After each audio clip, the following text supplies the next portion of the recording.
kung kung gagawin po ng mga hakbangin para maumpisahan siya, yung implementation niya pwedeng mag-start sa towards the end of this year or January next year. Realistically, yung action. Kasi may mga preparatory activities pa. Mga ilang months na lang po makasustain. Hindi ko po masabi, no? Pero sabi ko ay yung next 6 months na darating ay critical. Critical na. Meaning sabihin, sana ay nakatutok tayo doon sa 6 months na darating. Pero parang hindi kaya ng Socoteco mag-produce ng 10 billion, sir. Yun po, kailangan yun ang challenge na binigay ko sa board kasi it is the duty of the board. Now, what I contributed is basically, ito ang dapat yung gawin. At magkano itong dapat yung gawin. Then, nasa kamay na po ng board kung paano nila gagawin yon and specifically how to raise the money. Kaya tama po yung huling tanong ng councilor na so how to get the money. So yun po ang sasagutin nila. So ang unang option, maghanap ng mautangan. At sabi ko kung ako tatanungin, last option po yung private sector participation. Pero palagay nyo, sir, on its own, ang Socoteco, kaya niyang gawin yon without the support from other sector? Considering yung financial consideration? Malaking challenge kasi nga po, yung value ng kanilang asset ay 4 billion. At ang kanilang track record na capex na pangungutang ay nasa 300 million a year. So medyo malaking challenge po yun. So, ibig sabihin, it is very impossible. Hindi po natin masabing imposible, no? Pero very difficult.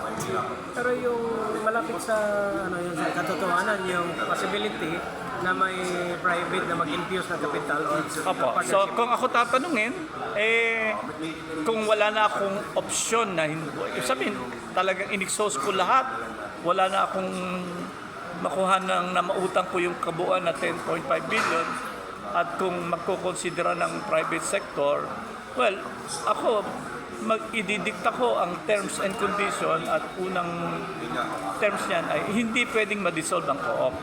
Hindi rin pwedeng magkautang yung co-op in the process. At may commitment na yung 10.5 billion estimately na capex ay committed na ipangtutustos mag-i-implement ang project. Kung hindi masusunod yung tatlong yon, I will not enter into any private sector participation. So it means you are recommending for joint venture? No. What I am saying is that the first option is pangungutang. Kung option yung private sector participation, ang sinasabi ko, my recommendation to the co-op is that huwag silang papayag kung sila ay madudissolve in the process. Huwag silang papayag kung sila ay makakautang in the process. At huwag din silang papayag kung hindi naman committed na dalhin yung 10 billion. Nakuha niyo po? Yun yung po yung sinasabi ko. Yung sa Zamboanga, sir, ikaw din yung masabi natin consultant and one of the yung nag-conduct ng study, no, Zamboanga. At ganun po ba? Hindi po katulad ng ginawa ko dito sa Socoteco po yun. Yun po ay nakatutok doon sa nung pinapunta ako, sinama ako ni Administrator Nani Almeida doon sa Zamboanga bago kami pumunta dito sa Socoteco to system loss yung mission. So nung inaral ko yung kanilang system loss, nagbigay ako ng mga rekomendasyon at naipatupad naman po yung aking mga rekomendasyon. Ano yung recommendation mo, sir, na effective? Kapareho din po nung rekomendasyon ko dito. Ay, wala pong ganun. Walang ganun. System loss, ito kailangan yung tao, itong hahanapin yung, pinabili ko sila ng 40,000 meters. Dito 12,000 lang yung pinapabili ko. Na tingin ko, consumers na hindi na may Metro 1. Pero doon sa Zamboanga, 40,000. Pero may na-mention ka about Nordeco sa Sana yun, sa Davao del Norte. Apo. May private partner doon na effective naman. Hindi po private partnership ang nangyari doon, sinasabi ko.